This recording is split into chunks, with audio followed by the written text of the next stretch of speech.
warahmatullahi wabarakatuh. Halo guys, welcome back to my channel Insinyur Jabal Channel. Guys, ini kan jam 8 ini guys. Ini waktunya untuk berjemur guys, karena ini belum muncul mataharinya. Jadi aku tunggu sambil baca literasi.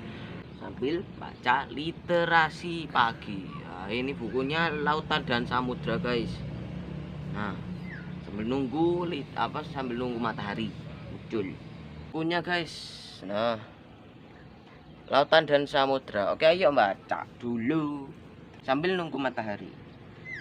Jadi guys, karena papaku Blitar dan ini hari Sabtu, biasanya aku lari-lari sama sepedaan bareng papa guys. Jadi papa Blitar, jadi aku disuruh papaku olahraga di rumah ya guys ya, nggak boleh keluar sendiri.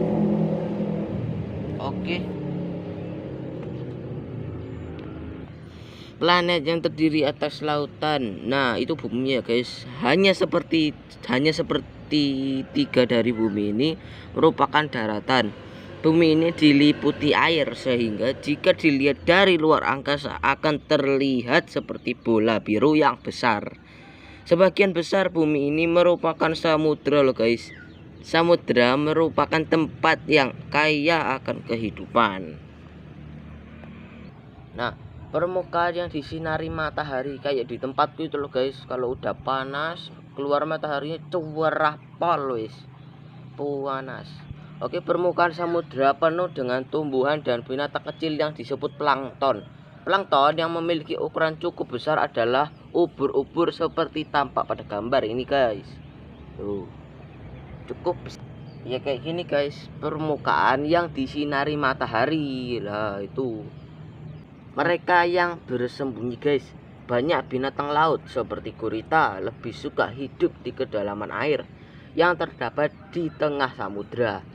Di kedalaman ini gurita dapat bersembunyi dari pemangsa. Selain itu mereka juga dapat berlindung dari badai guys.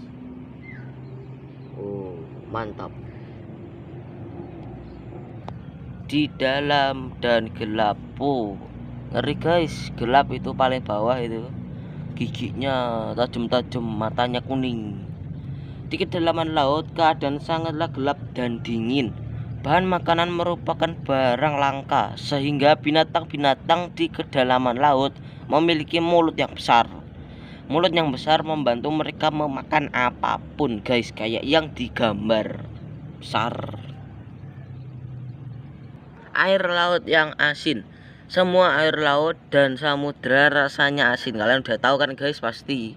Perbandingannya adalah setiap 1 kg air laut, garam yang terkandung sebanyak 35 gram.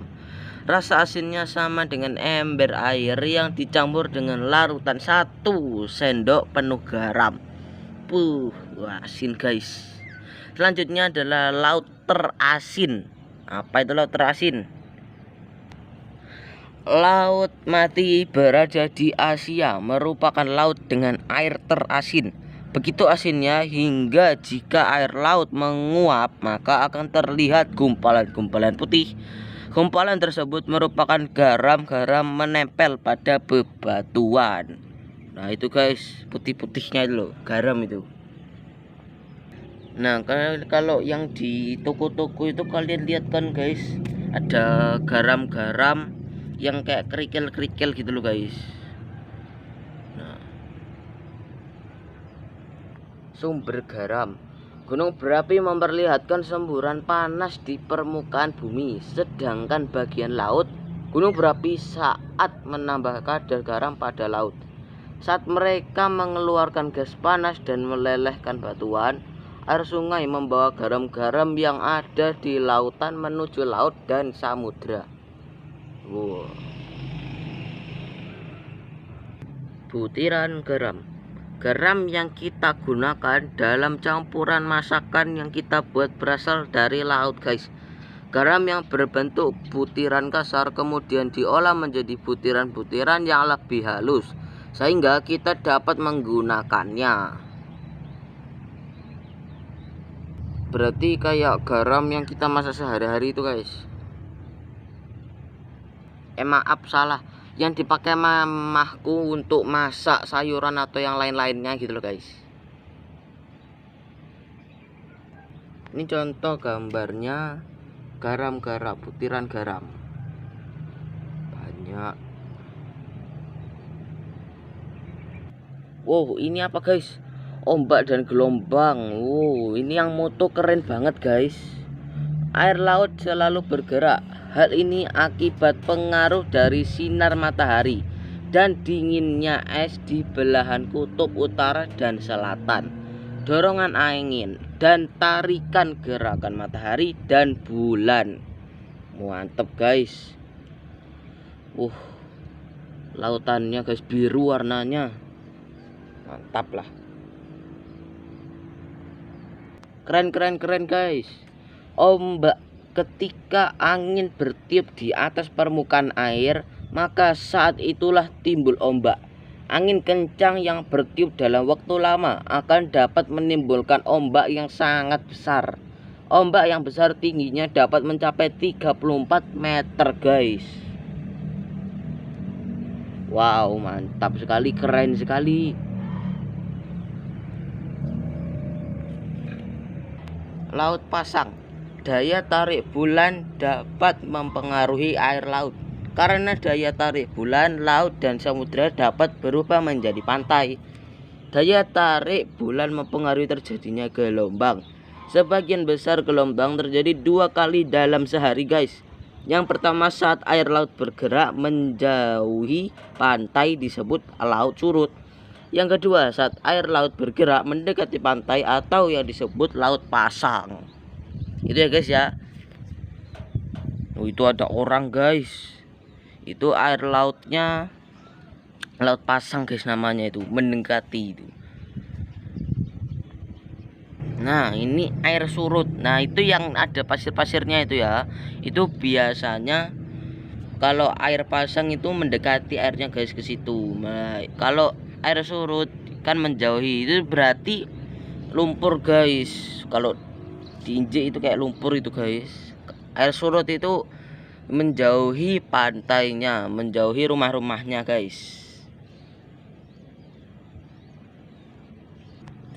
Menggerus daratan. Aku pernah lihat guys di TV sama di YouTube guys. Jangan sampai terjadi ya guys ya.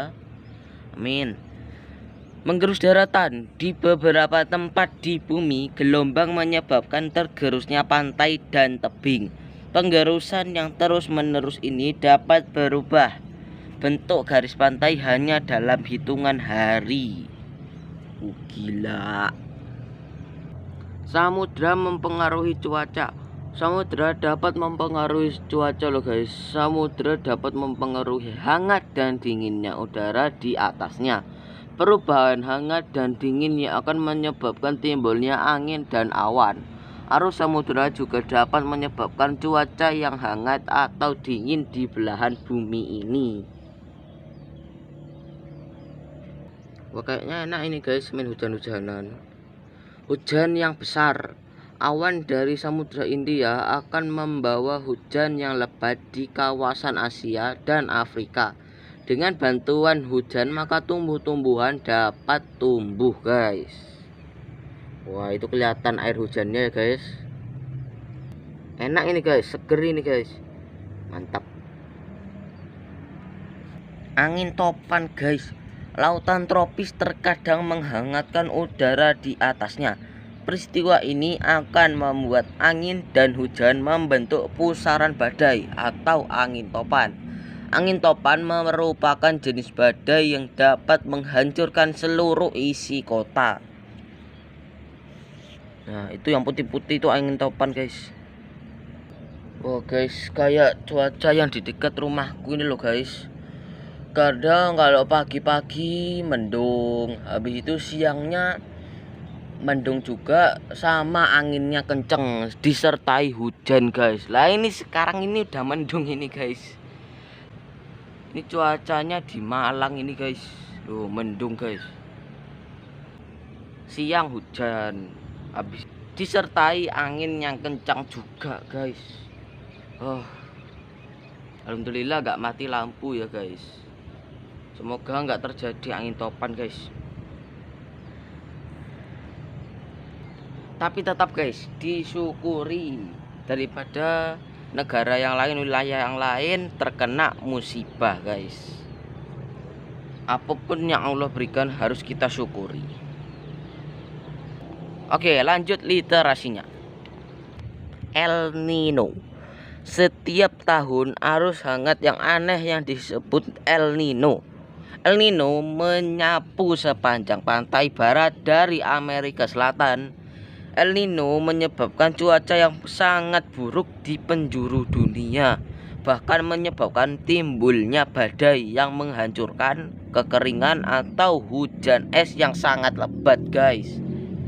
Wah, putih-putih itu El Nino guys. Oke guys, segitu saja ya. Besok insya Allah tak lanjut lagi guys, lautan dan samudra. Oke, ini ngomong-ngomong mataharinya kok belum muncul-muncul ya guys ya, tambah gelap. Ya udah disyukuri saja ya guys ya. Nah, sambil nunggu matahari kita gerakkan tubuh sambil nyetel musik biar tambah asik tuh guys. Oke, ayo kita ingat kembali gerakan yang sudah diajarkan oleh Pak Guruku Pak Inul, guru PJOK yang sekarang sudah pindah ke Gunung Kawi. Halo Gunung Kawi, halo Pak Inul, assalamualaikum. Oke guys, segitu saja ya. Don't forget subscribe, like, and comment please. Yang mau jadi dokter kayak aku jangan lupa dipencet tombol loncengnya juga, sama membaca buku ya guys ya, karena nanti kalau jadi dokter harus pintar. Oke guys, terima kasih sudah menonton video ini, semoga bermanfaat. Mohon maaf kalau ada salah-salah karena kesempurnaan hanya milik Allah Subhanahu wa taala. Wassalamualaikum warahmatullahi wabarakatuh.